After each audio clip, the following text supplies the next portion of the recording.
Applying to top colleges in the United States and getting in requires filling certain buckets. There's a bucket for your GPA, there's a bucket for your transcript, there's a bucket for your recommendations, there's a bucket for your major and future plans, there's a bucket for your personality, and there's a bucket for your extracurriculars. And there's also a standardized test bucket. So today, what I'm going to be talking about is how to fill that standardized test bucket without an SAT or ACT score, but instead filling it with 3 AP scores.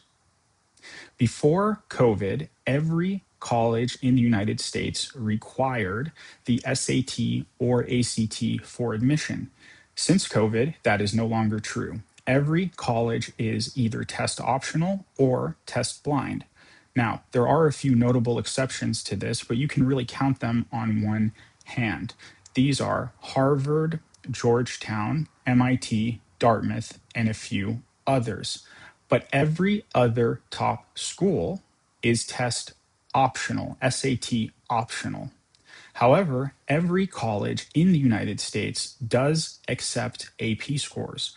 So if you do not have an SAT or ACT score, you can still fill that standardized test bucket with 3 AP exam scores, one in math or science, one in English or history, and one of your choice.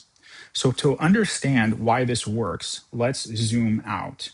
What is AP? What is an AP class and what is an AP exam? AP stands for Advanced Placement. It is a class, an AP class is a class for which you get an extra point because the workload is standardized across the country and is supposed to reflect the work level that you do in college. In addition, every May, every AP class has an AP exam in which you are tested on all the material for the entire class. But why do colleges accept this? Well, let's think about this. Who is the organization that administers the SAT? The College Board. What is the organization that administers AP exams? Also, the College Board.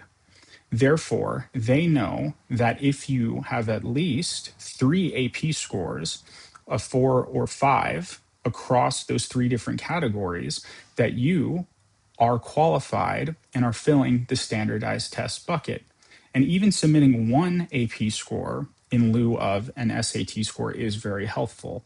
But the reason that 3 is the way to go is we want it to reflect the SAT. So let's think about this. If you only submit one score, let's say it's an A push, colleges know, okay, well, you have the reading comprehension and writing comprehension, but what about math? So that's where an AP, a science or math AP comes in, and you can also submit 1 AP of your choice. So an example of this would be like A push, AP physics, and AP art history. If you get 4s and 5s on these, that fills the standardized test bucket for SAT optional schools. And why is this such a good idea? Well, how many points is the SAT out of? 1,600. How many points is an AP score out of? 5. Is it easier to get a 1,600 or a 5? Well, every year, only a few students get perfect scores of 1,600. But getting a score of a 5 requires only, on an AP exam, requires getting about 80% correct. So that's why this is such a smart move. Some schools, like NYU and Yale, now say this directly. You can choose which to submit, either an SAT score or 3 AP scores. But every top test optional college, this also works for. I see it every year. Schools like Washington, St. Louis, Boston College, University of Michigan, University of Virginia, University of North Carolina, University of Wisconsin, Madison, USC. These are schools where if you have 3 AP scores, 1 math science, 1 English history, and 1 of your choice, you can submit them in lieu of an SAT or ACT score. It's right on the Common App. Okay, but that's those schools. There's another entire category of school. So I do work with students all over the country, but I am based in California. And because California is so special and we do things our own way, California schools, like the University of California schools and Cal State schools, are SAT, ACT blind, meaning that they are legally prohibited from considering SAT or ACT scores. So if your top choice is UCLA or Berkeley or UC San Diego or UC Santa Barbara, and you are taking the SAT, that is a waste of time. Instead, focus on taking AP classes so you can take the AP exams, because although UC schools and Cal State schools like San Diego State and Cal Poly do not accept SAT or ACT scores, there's no place on the application to even put an SAT or ACT score.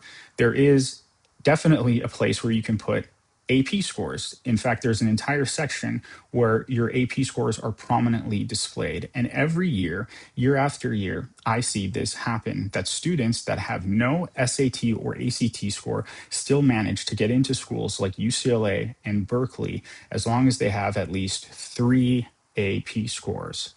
And so to see which schools are test optional, there is a great website. I am not affiliated with this organization, but this is still a great website. It's called fairtest.org, and they have real-time, up-to-date list of the schools that require the SAT, ACT. But like I said at the beginning of this video, that's only a handful of the very, very top schools.